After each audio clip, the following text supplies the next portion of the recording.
মিত্ৰতা সম্পৰ্কত আমি ইতিমধ্যে অৱগত কৰালোঁ যে বিভিন্ন দলৰ লগত আমি বৰ্তমান আমাৰ স্থিতি কি আমি সেইখিনি কথা অৱগত কৰালোঁ আৰু তেওঁলোকে আমাৰ ওপৰত এৰি দিছে যে আগন্তুক দিনত আমি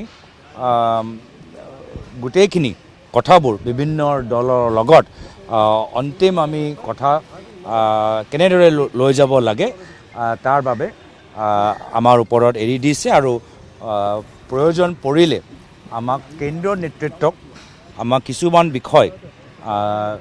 বিষয় আমাৰ কেন্দ্ৰীয় নেতৃত্ব বিশেষকৈ মল্লিকাৰ্জুন খাৰ্গে ডাঙৰীয়াক আৰু ৰাহুল গান্ধী ডাঙৰীয়া জনাবলৈও আমাক আহ্বান জনায়। মইতো আমি সদায় পজিটিভ, আমি যিমান পাৰোঁ আৰু আমাৰতো চেষ্টা থাকিবই আৰু আমি সকলোৰে পৰা আমি যিদৰে চেষ্টা কৰিছোঁ সকলোৰে পৰা একেধৰণৰ চেষ্টা আমি কামনা কৰিছোঁ। মইতো তেনেকুৱা একো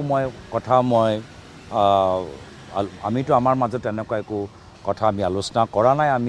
আমাৰতো অনগয়িং কথাবোৰ চলি আছে। তো আমি পজিটিভ হৈ থাকিব লাগে কেন্দ্ৰীয় নেতৃত্বৰ ওপৰত। মই কৈছোঁ আজি সম্পূৰ্ণ আমি আলোচনা যে আজি ইয়াতে চূড়ান্ত হ'ল আমি ক'ব নোৱাৰোঁ। ইয়াৰ পিছত আমি আমাৰ কেন্দ্ৰীয় নেতৃত্বৰ লগত আকৌ কেন্দ্ৰীয় নিৰ্বাচনী সমিতিৰ লগত আকৌ বহিব লাগিব। সেই মিটিঙৰ আগত কিছু তৈয়াৰী কৰিব লাগে, সেই তৈয়াৰীবোৰহে আজি সেই সম্পৰ্কতে আমি আলোচনা কৰিছোঁ। এতিয়া মিত্ৰতা সম্পৰ্কত আমি ইতিমধ্যে অৱগত কৰালোঁ যে বিভিন্ন দলৰ লগত আমি বৰ্তমান আমাৰ স্থিতি কি আমি সেইখিনি কথা অৱগত কৰালোঁ আৰু তেওঁলোকে আমাৰ ওপৰত এৰি দিছে যে আগন্তুক দিনত আমি গোটেইখিনি কথাবোৰ বিভিন্ন দলৰ লগত অন্তিম আমি কথা কেনেদৰে লৈ যাব লাগে তাৰ বাবে আমাৰ ওপৰত এৰি দিছে আৰু প্ৰয়োজন পৰিলে আমাক কেন্দ্ৰীয় নেতৃত্বক আমাক কিছুমান বিষয়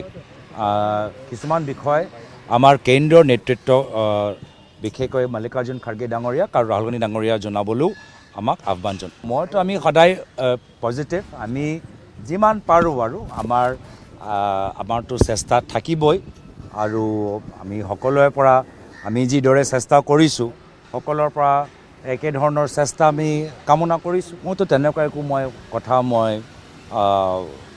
আমিতো আমাৰ মাজত তেনেকুৱা একো কথা আমি আলোচনা কৰা নাই। আমাৰতো অনগয়িং কথাবোৰ চলি আছে। তো আমি পজিটিভ হৈ থাকিব লাগে কেন্দ্ৰীয় নেতৃত্বৰ ওপৰত। মই কৈছোঁ আজি সম্পূৰ্ণ আমি আলোচনা যে আজি ইয়াতে চূড়ান্ত